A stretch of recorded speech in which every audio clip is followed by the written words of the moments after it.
Olá, galera. Estamos aqui de novo, de volta para falar do Segundo Império, né?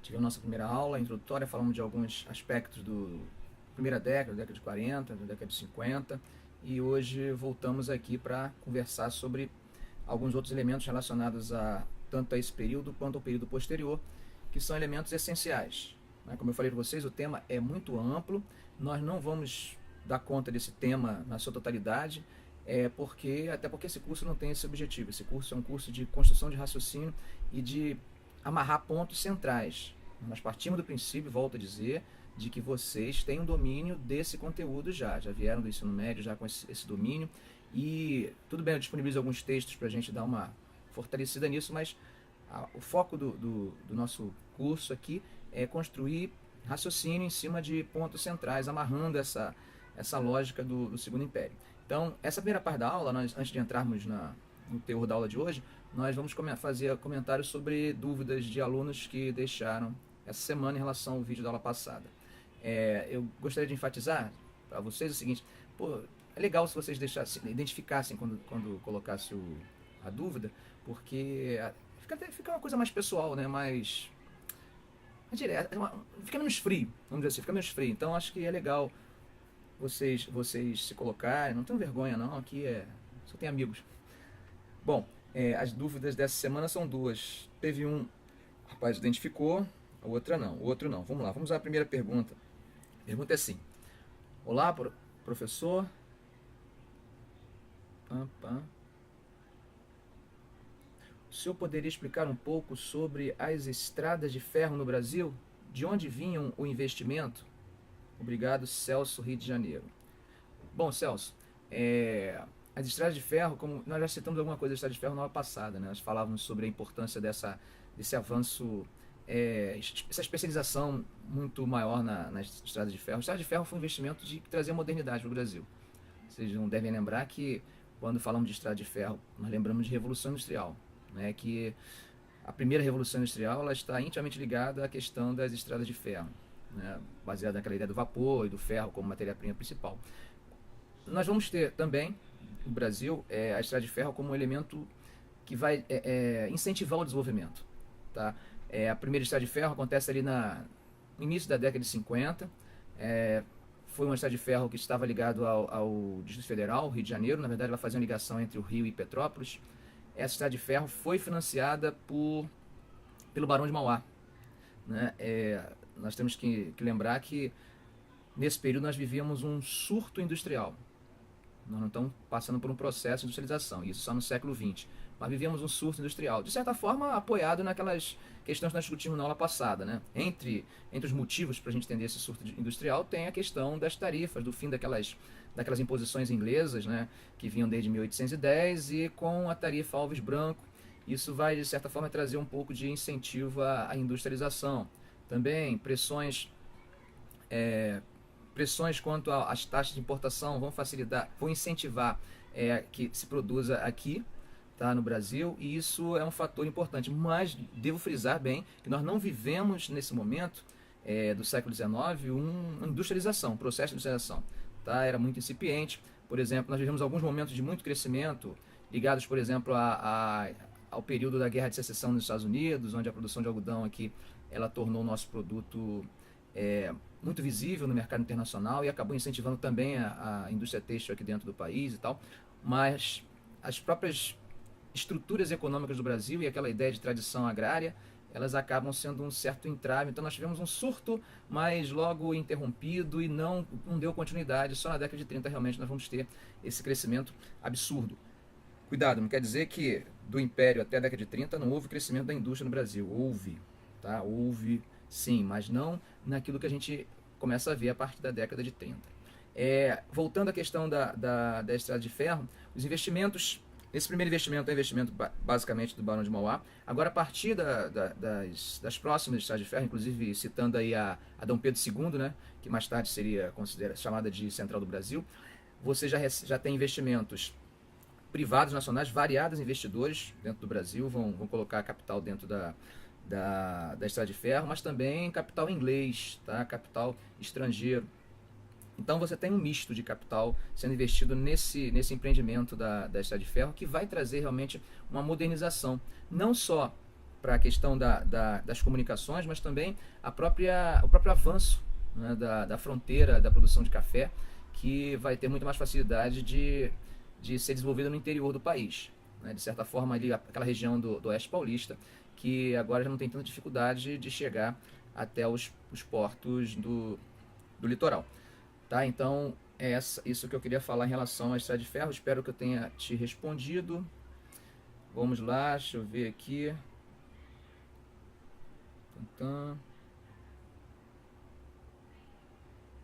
Olá, professor, parabéns pelas aulas. Como ocorreu a aliança entre os partidos? Isto era apoiado pelo imperador? O poder moderador voltou a funcionar? Bom, aliança entre os partidos, como nós já também comentamos um pouco na aula passada, aquela visão de Dom Pedro percebe claramente que não havia grandes diferenças entre liberal e conservador, né? E que essas diferenças estavam relacionadas mais a interesses de grupo. Então essa situação ela vai demonstrar para o imperador que não havia também nenhum problema em ter um gabinete liberal ou ter um gabinete conservador, porque o projeto em si, a agenda era muito parecida. Então o imperador ele vai trabalhar a ideia de equilíbrio, tá? Equilíbrio de poder. Desculpe, equilíbrio entre essas duas forças. Ele vai, ora, ter um gabinete conservador, ora... Nós já conversamos sobre isso. Bom, e tem também a tentativa que também passa pelo apoio do imperador, tá, de conciliação. Não era fácil. Tá? Nós tivemos, por exemplo, ali entre 1853 e 56, que é o momento auge, que é aquele ministério, aquele gabinete da conciliação, onde você tem uma articulação muito interessante de um importante nome da política do Império, que é o Hermeto Carneiro Leão, né, o Visconde de Paraná. Ele, na verdade, ele vai ter uma importância muito grande nesse momento, que ele vai conciliar. É interessante observar que até o próprio nome dele já demonstra conciliação, né? Você tem um sobrenome Carneiro e Leão, já mostra que tem dois opostos assim bem antagônicos que convivem no nome. Então ele já nasceu, já foi batizado, e da pia batismal já estava pronto para fazer esse tipo de conciliação. Parece brincadeira, mas quer dizer, é brincadeira. Mas após a morte de Carneiro Leão, o ministério não consegue mais conviver muito bem e nós acabamos com a conciliação. Tá? Então isso era interessante para o imperador. Acabar com as brigas, dar estabilidade política durante o império era muito importante. Tá? Então o imperador tinha total interesse nisso. Ok? Bom, espero ter respondido. Essa pergunta, quem colocou não se identificou, não é uma pena, porque a gente não pode se dirigir diretamente à pessoa, mas eu agradeço a si mesmo e vamos agora então entrar no assunto da aula de hoje. Ok?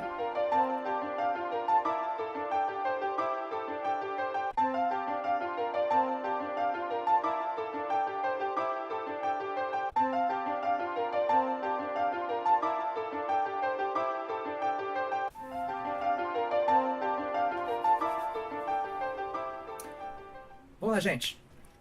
Agora vamos começar a discutir a aula de hoje propriamente dita. A nossa aula de hoje nós vamos começar a avançar um pouquinho em alguns temas nas próximas décadas. Nós falamos da década de 40, década de 50. Claro que alguns temas não tem como a gente avançar apenas, a gente vai ter que voltar para construir a lógica na cabeça de vocês. O primeiro tema que a gente vai começar a falar, que de certa forma você já tem uma ideia mais ou menos enfatizada e colocada, é a questão da industrialização, tá, aí do café. Nós até já adiantamos um pouco no momento em que estava comentando a questão da aula anterior, ou a questão do que o aluno coloca. Bom, industrialização. Tá? Industrialização é uma questão interessante no que tange ao Brasil. Por quê?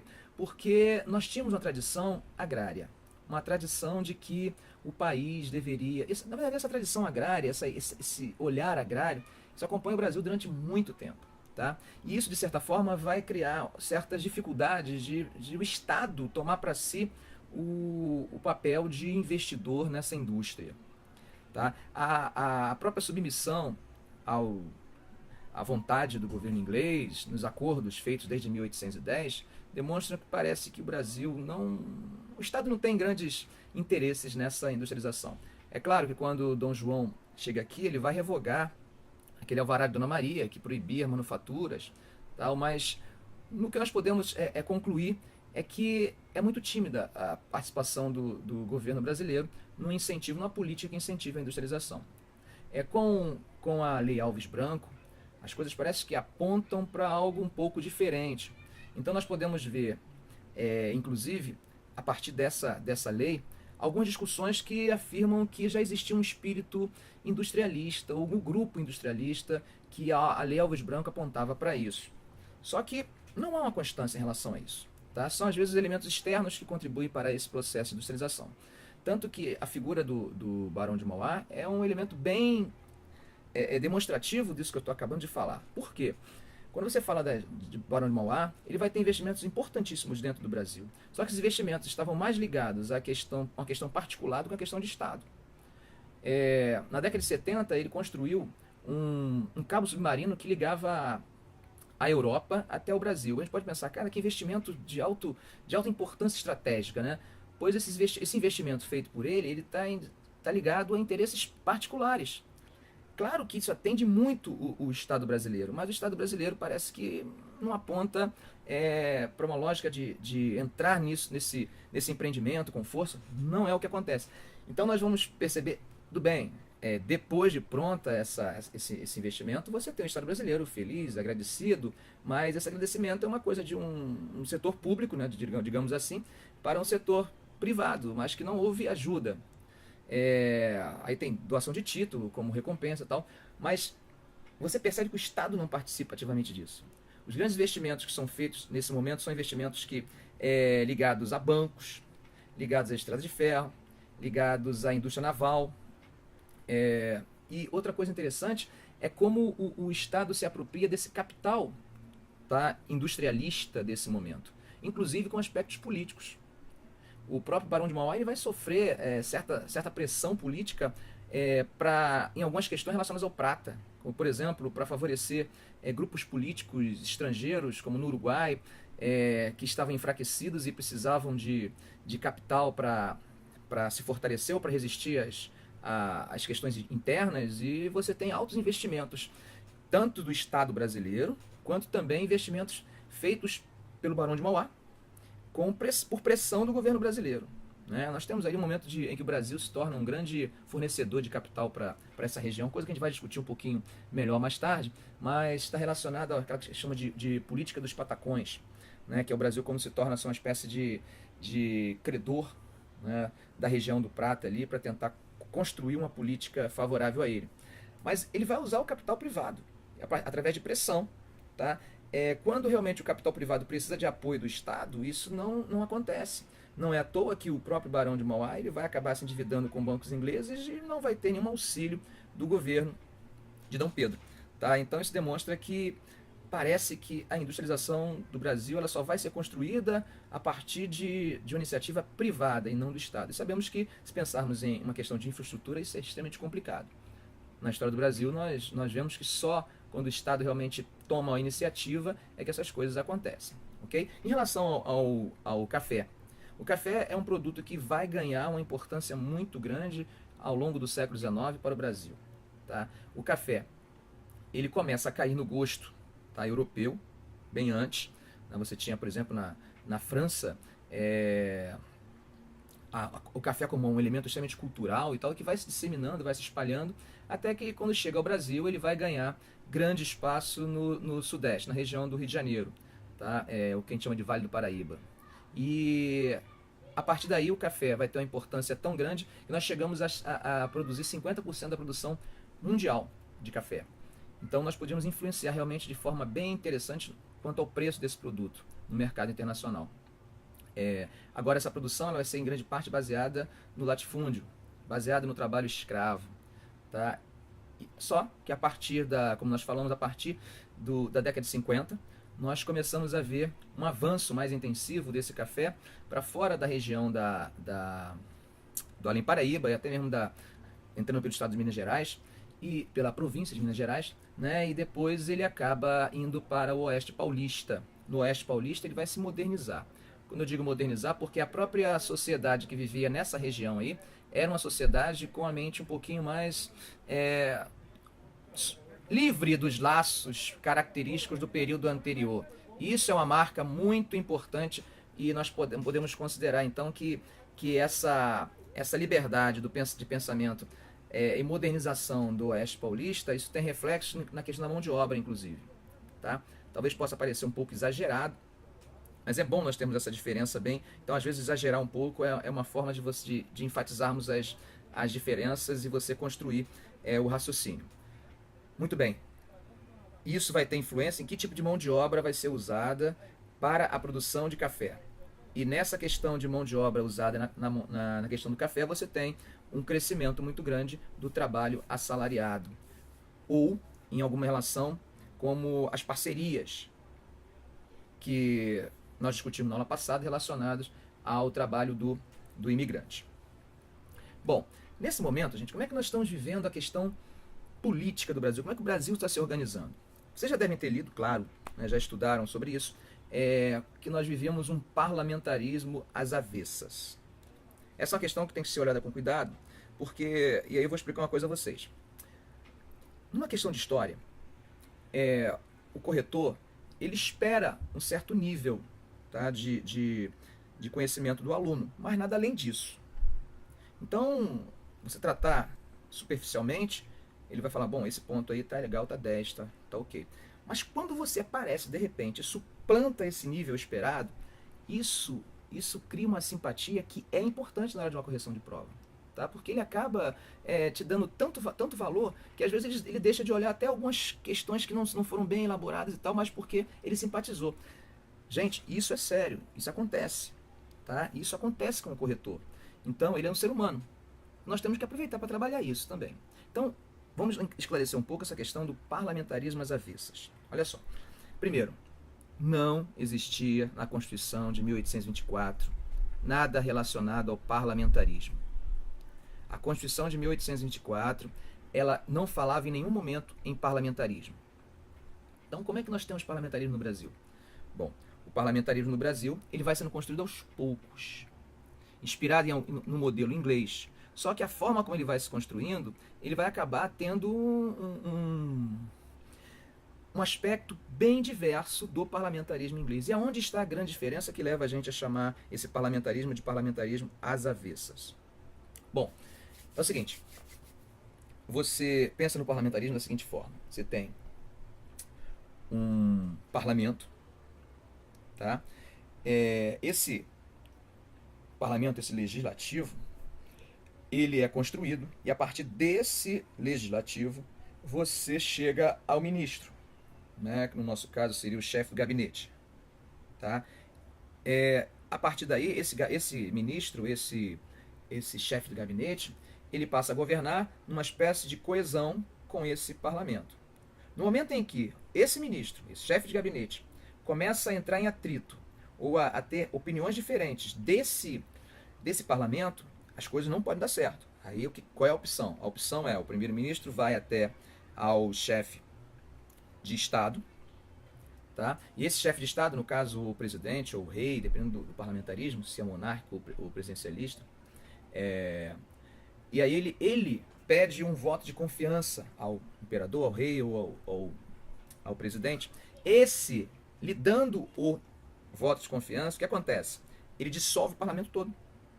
Dissolve o parlamento e se forma um novo parlamento de acordo com ele. Ou então, se ele não der o voto de confiança, o chefe de Estado, o que acontece com esse ministro? Esse ministro sai. E aí tem um novo primeiro-ministro ou chefe de gabinete. No Brasil acontecia o oposto. No Brasil era o seguinte, você primeiro tem o chefe do gabinete, aí se forma esse gabinete. A partir desse momento, tá, do chefe da formação do gabinete, é que você vai ter as eleições legislativas. E aí tem uma coisa muito interessante. Se um gabinete é liberal, nunca na história desse país aconteceu de você ter um parlamento, você ter um legislativo conservador. Se um gabinete é conservador, nunca na história desse país aconteceu de você ter um gabinete liberal. O que quer dizer isso? Quer dizer, quando você tem o gabinete, você acaba controlando as eleições de todo o legislativo. Então isso acaba amarrando amarrando esse legislativo, esse parlamento, à figura do chefe do gabinete. Isso é por isso que a gente chamava de as avessas o nosso parlamentarismo, tá? Que foi sendo construído lentamente. Dom Pedro ele tinha a função de montou o gabinete, criou o gabinete, aí de repente o gabinete começa a falhar, a errar, ele ia lá e dissolvia o gabinete. Então ele cria a figura do chefe de gabinete. Qual é a figura? O que o chefe de gabinete vira, na verdade? Vira um grande para-raio. Porque quando dá errado, quem se queima não é o imperador. Quem se queima é o chefe de gabinete. Isso é uma criação de Dom Pedro II. Tá? Não existia isso. Isso foi criado por Dom Pedro II. Um outro elemento importante também para a gente pensar é o Conselho de Estado. O Conselho de Estado havia sido suspenso durante a regência. Dom Pedro retoma o Conselho de Estado. O Conselho de Estado, na verdade, ele é uma instância de consulta, mas tem uma importância muito grande nas decisões. São pessoas experientes, tá? Ligados às vezes ao Senado, políticos importantes, com um trejeito já dentro da política. Então, o Conselho de Estado vai ter uma importância muito grande nas decisões, principalmente nas questões de política externa. Tá? Alguns dizem que as indecisões do Brasil durante a regência, de neutralidade, em grande parte está por não ter um grupo especializado como o Conselho de Estado para resolver essas questões. Então o que vai acontecer é que o Conselho de Estado, quando ele é retomado, ele passa novamente a ter essa responsabilidade maior. Agora tem uma coisa interessante, tá? O Legislativo, ele também passa a se interessar por questões externas. Tá? Vai ter momentos importantes onde o Legislativo vai trazer discussões em âmbito nacional, questões externas, coisas que hoje a gente não vê muito no Brasil. Né? Hoje parece que o Legislativo do Brasil hoje, né, ele só assina embaixo. Né?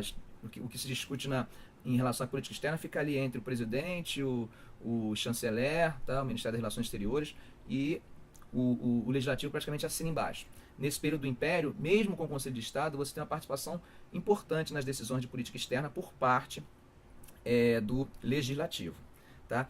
Em relação ainda à política externa, vamos discutir um pouco como foi essa política externa do Brasil nesse período aí do Império.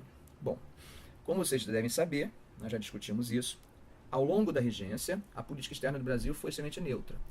Algumas explicações para essa neutralidade. Acabei de falar, a ausência do Conselho de Estado é um.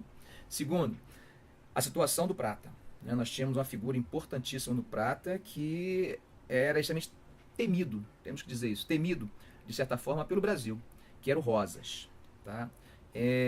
A partir de 40, com a volta do Conselho de Estado e com o Segundo Império, essa situação ela começa a modificar.